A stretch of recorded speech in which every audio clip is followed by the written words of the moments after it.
What's up, Moon Dwellers? Wanted to make a little video explaining how I read the trader's reality indicator.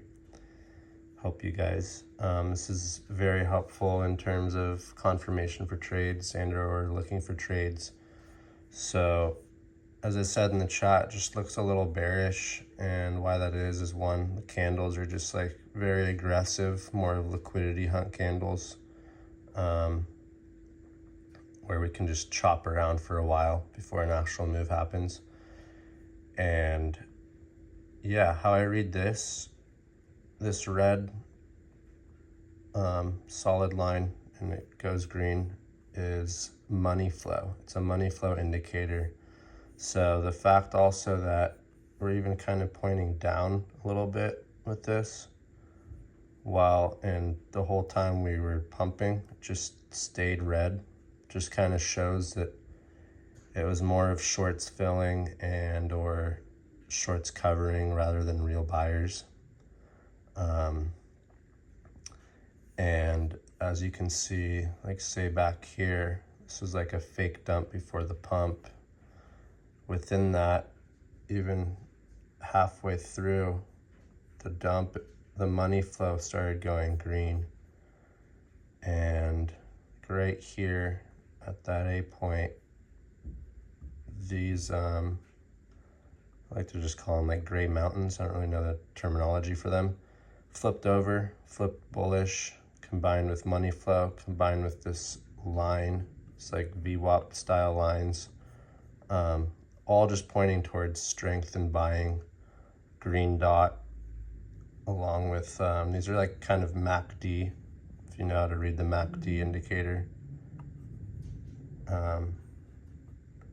And yeah, so I like to see something like that for confirmation, and say if I wanted to take a short, and I would have, if I were awake, came by this when I saw the bearish divergence, meaning a high and then a higher price after, but lower levels on the oscillators, that one and this one right here.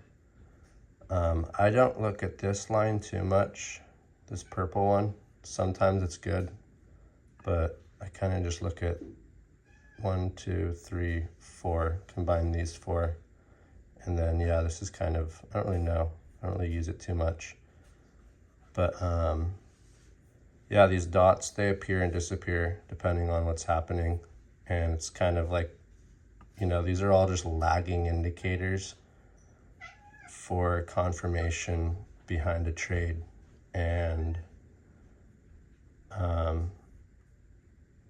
definitely just like to look at fib levels combined with a little bit the start of some of these, but like I said, this is lagging, so it's kind of something that I go into a trade and I look for the confirmation behind it, slash like on the 15-minute.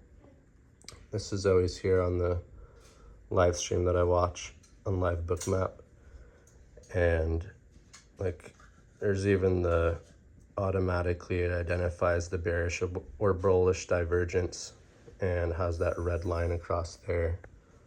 So yeah, I definitely, if I were awake during these times, would have taken a short scalp off the psychological low.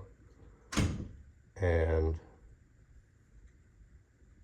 there's also on the bottom of this one, diamonds that appear, that I really don't base my trade fully off of just one indicator that's lagging. I like to look at fib levels and then kind of where we're at in terms of the estimated moving averages and liquidity levels. Which side will hurt the most if the price goes there. And just think outside of the box. Think as if you were the market maker. Where would people put their stop losses? And that's where you typically want to enter trades, because that's where the price will typically go. And yeah, I hope I broke this down enough for you guys.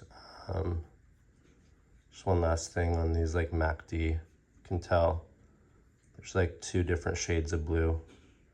So this will start crossing over before the momentum changes.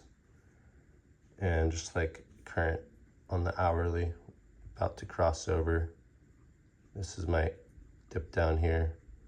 Oh wow, just actually printed the next hourly candle. And yeah, for all we know, we're gonna get one more stop and liquidity hunt up above here before we go down. That's where I'll be shorting if everything still aligns in that manner. Feel free to ask any questions and I'll answer them. Cheers.